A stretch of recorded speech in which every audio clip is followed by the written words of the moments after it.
President of the United States, Donald Trump, and the President of France, Emmanuel Macron, they're at the White House after their meeting in the Oval Office. They took formal questions from the press.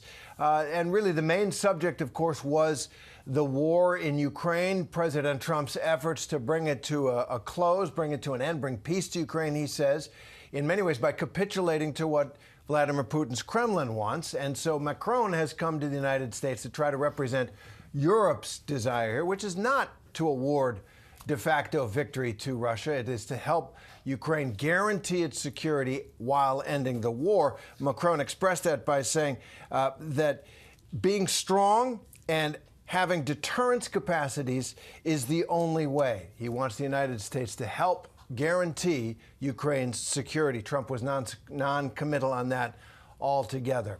So we're going to go to our chief White House correspondent, Mary Bruce, right now, and senior White House correspondent, Selena Wang, and ABC's Patrick Reevels in Kyiv, Ukraine as well. So first, Mary, your reaction to what we just heard from the two presidents.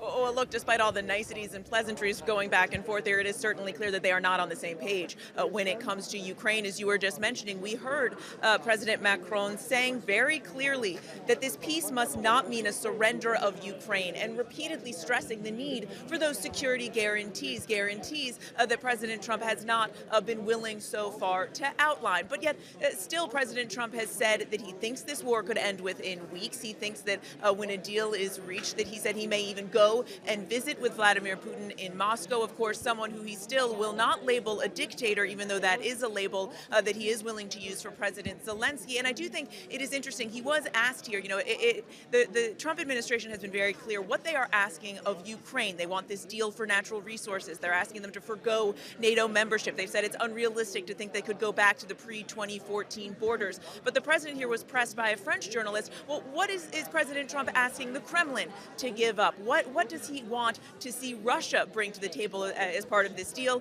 is a question that the president notably did not answer, Terry. Selena, it seems more so this is going in the direction of what Vladimir Putin is getting from the United States. And also the talk, we couldn't really get a direct answer about European peacekeepers also being deployed to Ukraine.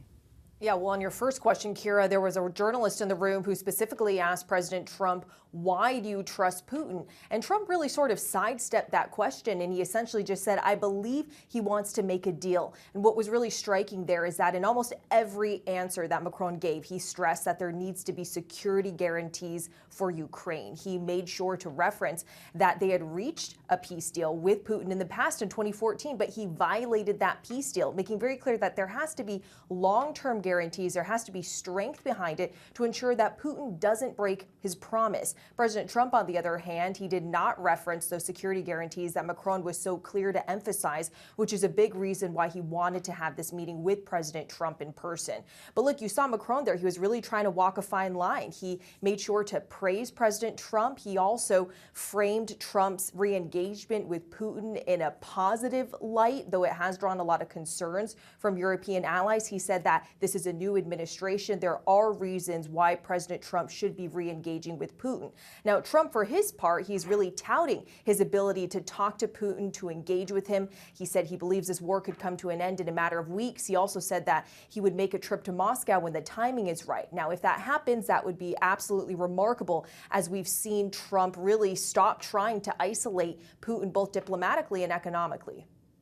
Yeah, not only has he stopped trying to isolate him, he wants to visit with him in Moscow, have him to the White House, and on and on. Mary Bruce, I want to go back to you, because one of the things Trump believes is that the Ukraine war has been a huge ripoff for the United States. It's one of the ways he stirs his supporters to join him in this effort, essentially to award Russia territory and de facto victory there.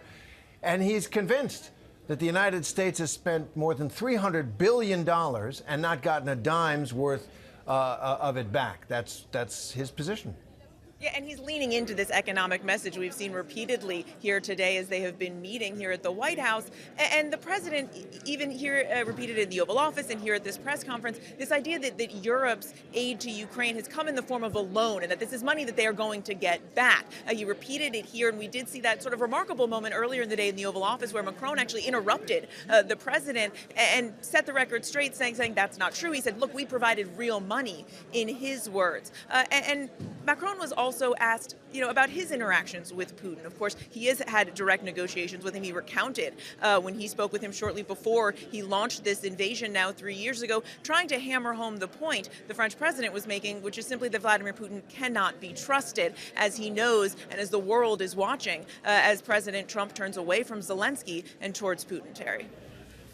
And Patrick, what does that mean as both France and Britain coming to meet with the president, trying to convince him not to abandon Ukraine? When you look at where the day has gone so far and the two press conferences with a number of questions from reporters, how do you think this is tracking?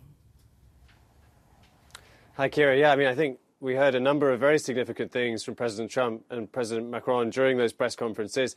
I think, first of all, though, as well, watching it here from Kyiv, I think the Ukrainians will have been relieved to hear that there was very little criticism of Ukraine from President Trump. He seemed to really dial back his criticisms that he's been making. He said that he's been having good conversations with all sides now, which is a marked change from what he's been saying in the past few days. And I think, the significant thing that has changed is that, as we understand it, Ukraine and the United States are extremely close to signing this resources deal. President Trump even saying that he expects President Zelensky to come to Washington either this week or next and likely sign that deal.